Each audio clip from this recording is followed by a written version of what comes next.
Welcome back, this is Goku-san DBZ, and as you know, I'm slowly doing in a series of 4 parts my top 100 favorite Nintendo games of all time. This is part 3, 50 to 26 of my favorite Nintendo games. So with that said, as always, wear my N64 shirt. So with that said, coming in at number 50. Released originally for the original Nintendo. Coming at 50, it's an all-time classic for me personally, as it has a real nostalgia factor, because I played even the arcade machine version of this game constantly at Pizza Hut in the 90s, when I would get personal pan pizzas when I was a kid. Have a lot of nostalgia for Pizza Hut back in those days. Nothing beat it. Coming at 50 is Excite Bike, as it would get many releases, but it was specifically the Nintendo port that I played, mostly because I had a friend which had an original Nintendo. I didn't. My first console was a Sega Genesis. But with that said, I did have the opportunity multiple times to play original Nintendo at my friend as well as my cousin. And Excite Bike is one of those games that I constantly would find myself playing over and over. It's just a true all-time classic racing type of game. And there's just a certain something about the game, I don't know what it is, that I still will find myself on occasion playing this game to this day. Not coming in at number 49 is arguably one of the best fighting games that was released for the Nintendo GameCube. Coming at 49 is Bloody Roar Primal Fury, which would of course later on get also ported about a year later on the original Xbox, called Bloody Roar Extreme. But Primal Fury, I do really like. It was interesting the differences though in videos or like cutscenes and stuff. In the Xbox, you had full CG cutscenes. In the GameCube, they chose to go more of a anime aesthetic with anime cutscenes. And personally, I actually felt the anime actually went really well personally. And heck, I would love to see a Bloody Roar anime series. Come on, Konami. Just give up the rights to Bloody Roar already, or make a new game, one of the two. Screw Pachinko machines. But for me, coming at 49 goes to Bloody Roar Primal Fury, the only Bloody Roar game to ever be released on a Nintendo platform. And may I add, it was arguably one of the best Bloody Roar games, by far. Coming in at 48, released for the Super Nintendo. This is a game that has a heavy nostalgia. It was one of the first 5 fighting games I would ever actually own. And that is coming in at 48, the original Killer Instinct, done by, of course, Rare. KI original for Super Nintendo definitely has a special place for me, not just being one of the first 5 fighting games I would ever play, along with Street Fighter II Turbo, Street Fighter II Championship Edition, but it definitely holds a overlong extended place for me because of being one of the early fighting games that would get me into fighting games. To be fair, I also hold in a similar regard another, I think, criminally underrated fighting game, that being, of course, a really good game like Eternal Champions, sadly, never gets mentioned. But with that said, original KI is classic. I still like it a little bit more than KI Gold for the N64, but I am glad to see this day that KI has managed to survive and is still around to this day, and there's still a huge amount of hardcore fans to the KI franchise. So that makes me happy. At least this series has managed to come back strong, and that's good because this is easily one of the best fighting game experiences on the Super Nintendo by far. Coming in at 47, released for the Nintendo 3DS, is a fine game. I think it deserves more love and recognition than it gets. Personally, it's probably my favorite fine game on the 3DS, which is coming in, well, traditional fine games. Coming at 47 is Dead or Alive Dimensions, which is a fighting game and arguably one of my probably top 3 favorite Dead or Alive games by a mile. I actually liked how they wove in the storylines from Dead or Alive 1 through Dead or Alive 4. And I thought they did it really well. I'm amazed at how good the gameplay is on the 3DS. Coming in at 46 is a tie between two games of this specific, um, smaller games done by, in my opinion, the greatest, like, director of any of the, of course, Castlevania games. Um, he would end up leaving Konami, but would start and create his own series of right now up to 3 games. But Title 46 is between Bloodstain, Curse of the Moon 1 and 2. Great games that, if you like original classic old school like NES, SNES Castlevania, you really should give these games a shot. They are on the Nintendo Switch. Now, digitally, you can get these super cheap. Physical is not going to be so easily, given the only way a physical version of these games is through limited run, and that is it. But still, the games deserve a lot more recognition than they get. Coming at 45 is another all-time classic RPG on the Super Nintendo. Coming in at 45 is done by a cooperation between Squaresoft and Nintendo. Would be an interesting match never seen again, unfortunately. 45 is Super Mario RPG, which is a game that needs more recognition than it gets by a lot of people. Now, a lot of hardcore old school 2D RPG fans, like myself and many others out there, will acknowledge that Super Mario RPG is a true all-time classic, and it's a shame that it never got a real sequel. They would end up trying to bring back the gameplay and stuff into things in the future like Paper Mario, which is a classic series, though only a select amount of the titles are really solid overall. But for me, this is definitely a classic old school JRPG that more people should try, and it's available in the Virtual Console, so get it while you can. Coming in at number 43 is arguably the best fighting game, traditional fighting game on the Nintendo Wii U. Coming at 43 is, in my opinion, the definitive version of the 3 ports of this game. And that is that 43 is Tekken Tag Tournament 2 Wii U Edition, which includes a really over-the-top stuff and some special additional costumes that you can put on characters. Like you have like a Toad-like costume for Jinpachi.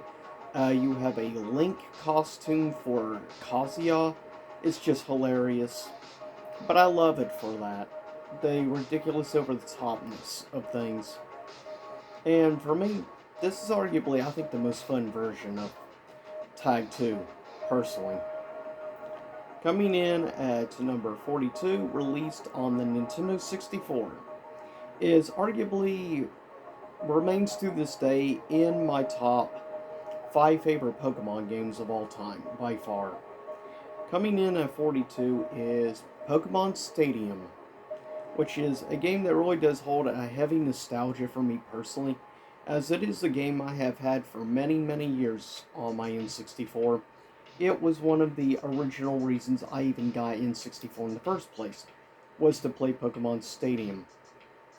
And it's genuinely a lot of fun, even if you have to use the generated supply, though if you had the transfer pack that you could plug into the bottom of the N64 controller, you could bring in like your team of Pokemon from whichever handheld game you're playing, whether it be Pokemon Red, Blue, or Yellow, Pikachu Edition. Nevertheless, that was great, and the fact you could use your actual Pokemon Plus, there was a mode you could go in it where you could end up playing the game in the transfer pack and stuff and actually play it on your TV. That was also a really cool little nifty thing that Nintendo was one of the only companies that was willing to experiment with interesting ideas like this. And that's, I think, one of the reasons Nintendo has kept a very hardcore following throughout the years, personally. Coming in at 41 is all-time classic for the Nintendo GameCube. It is probably in my top 10 favorite GameCube games of all time, probably around 9 or 10. That being Luigi's Mansion, which is a true classic. It's a great, like, spooky type of theme game, but family friendly. So, a game perfect for Halloween for people of all ages. That is really cool. And it's nice to see at least the series has continued on. It's really the only definitive game series, really, for Luigi himself, because he's always been overshadowed by his more successful brother, Mario. And I do appreciate this because it allows Luigi to actually be his own character and get to see a little more of his personality and everything. And the mechanics of the game are actually quite enjoyable. It's very different than pretty much any other platformer I can really think of. Coming in at 40, a criminally underrated game and one of my personal favorite Mario games of all time. Coming in at 40, released originally on the GameCube. This is arguably probably my top 5 favorite GameCube games of all time. That being, no surprise, at 40 is Super Mario Sunshine, a game that deserves a lot more love than it gets. Coming in at 39, we go back to the Nintendo Switch. At 39 is arguably, I think, probably the definitive way to play Street Fighter 2 overall, and that is, of course, Ultra Street Fighter 2, exclusive to the Switch. Coming in at 38, we're going to go back to the Nintendo 64, and arguably, probably my number 2 or number 3 favorite wrestling game of all time. Heavy nostalgia factor very much influences this. 38 is WCW NWO Revenge, which was done back really at the peak of WCW during the Monday Night Wars in the Attitude Era. A time I really genuinely miss in wrestling. Nevertheless, this is great, and the fact you can play with a lot of characters from the Wolfpack, from WCW, or rather NWO Black and White, or many other things. Heck, he even had a bunch of characters from Raven's Flock, which is really big thing for me as I was a big fan of WCW back in the day. Coming in at 37 for the Nintendo Wii U, probably arguably one of the best games on the Wii U. Coming in at 37 is Monster Hunter 3 Ultimate, which is arguably one of the greatest Monster Hunter games of all time. It's probably my second favorite Monster Hunter game, personally. Though it definitely has a higher difficulty curve than some of the other Monster Hunter games. But I think that's one of the good things about the game. That and some of the creatures in the game are definitely some of the best.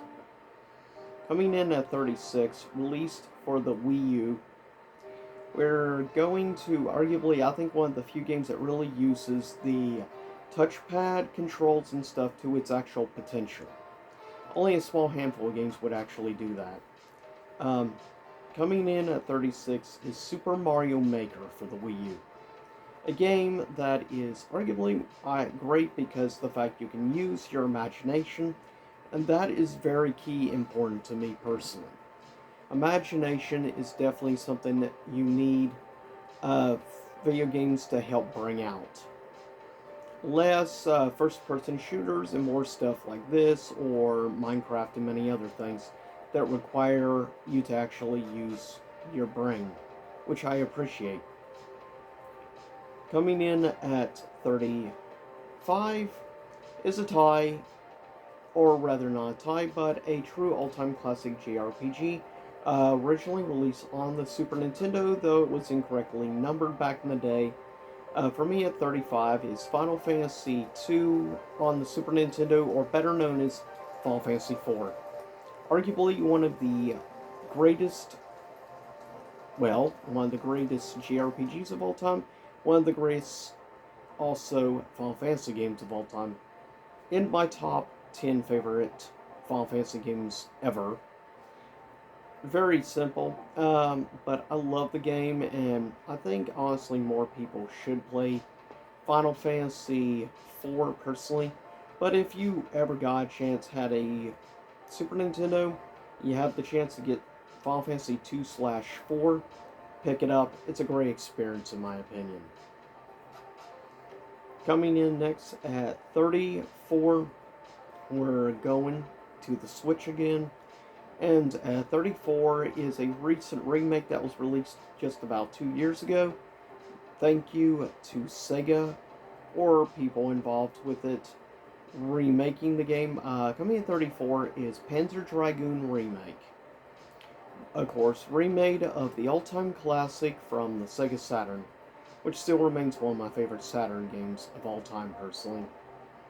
And may I add, of course, I did record a playthrough of this game back a little time ago. If you get a chance, check out my playthrough on one of my game playthrough playlists. But seriously, the game is a lot of fun. Yeah, you can beat the game in like 40 or 50 minutes, no problem. But it hasn't stopped me from going back on occasion, doing a full playthrough since I can beat it within an hour. It's fun. I've probably beat the game 12 times now. And it actually runs very smoothly on the Switch. That's definitely one of the big positives. And it's a great game to play, honestly, in the Switch in general. Because it runs fine even in like handheld mode, besides dock mode. Coming in at 33 is another one of arguably my top 5 favorite Pokemon games of all time. Released for the Nintendo GameCube and has not gotten a re-release, which sucks. Coming in 33 is Pokemon Colosseum, which is another great all-time classic and probably one of the somewhat maybe more overlooked Pokemon games of all time. I did appreciate it because it had a lot of the same elements of Pokemon Stadium, but it also brought in actual like single-player story and stuff to the game, like the handheld games. This is really the first ever like full console, like full out 3D Pokemon game that was ever released on console. And the fact GameCube got 2 Pokemon games like that, which makes it better. Besides Colosseum, you would have also the sequel game. And today, both games are going for a ridiculous amount of money, which blows my mind. So it makes Colosseum not exactly the easiest to collect game unless you're a hardcore Pokemon fan, GameCube fan, or Nintendo fan, or all of them.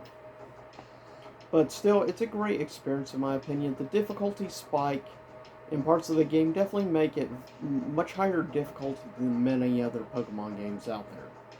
Just something to be aware of. Coming in at 32, released for the Wii U. If you like your Legend of Zelda universe stuff, and you also enjoy your Dynasty or Samurai Warrior games, this is a game that has you covered. Coming in at 32 is Hyrule Warriors, which is a game that arguably is in my favorite Wii U games, pure and simple. And a game that deserves more love, though it did get an ultimate version released for the Switch. I still play, though, the version on the Wii U as I got it for like $7. But it's a lot of fun. If you like hack and slash games, it's a great game to sometimes just turn off your brain and just enjoy the craziness of the game. And the fact you can also play in the game as Ganondorf makes it all the better. Coming in at 31 is arguably one of the greatest and most influential first-person shooter games of all time, and based on my personal favorite Bond film of all time. Coming in at 31, released for the Nintendo 64, 007 GoldenEye, which is a true all-time classic that who would have expected, as it was released 2 years after the release of GoldenEye film. Now keep in mind the reason why probably GoldenEye is my personal favorite Bond film is probably because it was the first Bond film I ever watched. Though now I have watched probably about 18 Bond films personally. Out of them, GoldenEye still remains my favorite. Though it would also be my introduction to Pierce Brosnan, and it would be my introduction to another individual as the main villain and antagonist, and the first time I would ever see this actor die in a film as a character. Of course, that being Sean Bean.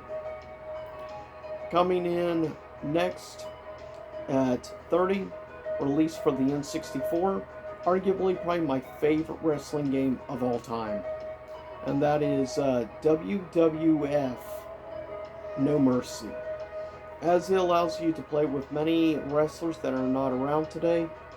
For instance, like Eddie Guerrero, many others, Hardcore Holly, I believe Crush Holly is in the game, but you have a lot of characters, and of course, the wrestler who nowadays is He Who Must Not Be Named, aka the Rabid Wolverine from Canada. So if you know who I'm talking about, you know who I'm talking about. Also, the fact you could do create a character, and we're talking back in the N64 era, that a wrestling game had a create character mode, and actually quite fun, I might add. Coming in at 29, released for the Nintendo GameCube, is arguably probably the most beloved of the Smash games. Obviously, at 29 is Super Smash Melee, which is definitely the most complicated and more complex of the Smash series, and still has a avid, hardcore player fan base to this very day. And for good reason. I mean, don't get me wrong, Melee is great. It's probably one of the top 10 best GameCube games, but I don't like it, don't get me wrong, as much as some people do. Coming in at 28 is New Super Mario Bros. U / New Super Luigi U for the Nintendo Wii U. Great games, and I love the fact that actually had a full game also dedicated to Luigi, which I appreciate because I am one of those like Luigi fans out there. I know most people obviously prefer either probably Mario or probably like Wario, or in recent years Waluigi, which has a huge cult following, but for me, I'm a Luigi fan through and through. Coming in at number 27 is, in my opinion, the best first-person shooter game on the Nintendo 64. Created and done by, of course, the great Rare. Yes, I like this just a little bit more than GoldenEye. Don't kill me, people out there. For me, coming at 27, favorite Nintendo game of all time goes to Perfect Dark, which has a much more future, like a post-apocalyptic type setting, which I actually appreciate. And I like the storytelling is far superior in the game and stuff. And technically, it was going to be considered a sequel to GoldenEye. In many aspects, it is. It's one of the, though, only N64 games I can honestly say I went out of my way to get complete in box, as I was able to get for like $20 complete in box, which is crazy. But with that said, yes, I love Perfect Dark, and I think more people need to give the game a shot. Last, coming in at number 26, this was released for the Wii U as well for the 3DS, is my second favorite game in the franchise.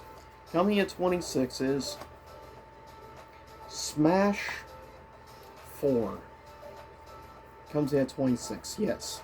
I love Smash 4, as I've already said now. I love this game, whether it be on the Wii U or it be on the 3DS.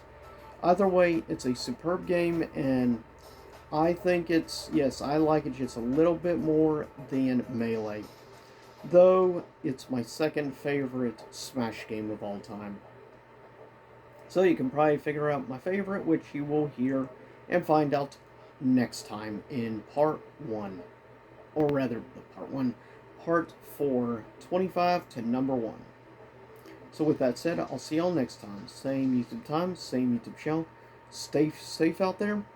And probably in a month or so, once I get done with the final part, doing my top 100 Nintendo games of all time, and about a month or two or so later, a few months from now, I will be probably doing a two-part special ranking my top 50 favorite Sega games of all time.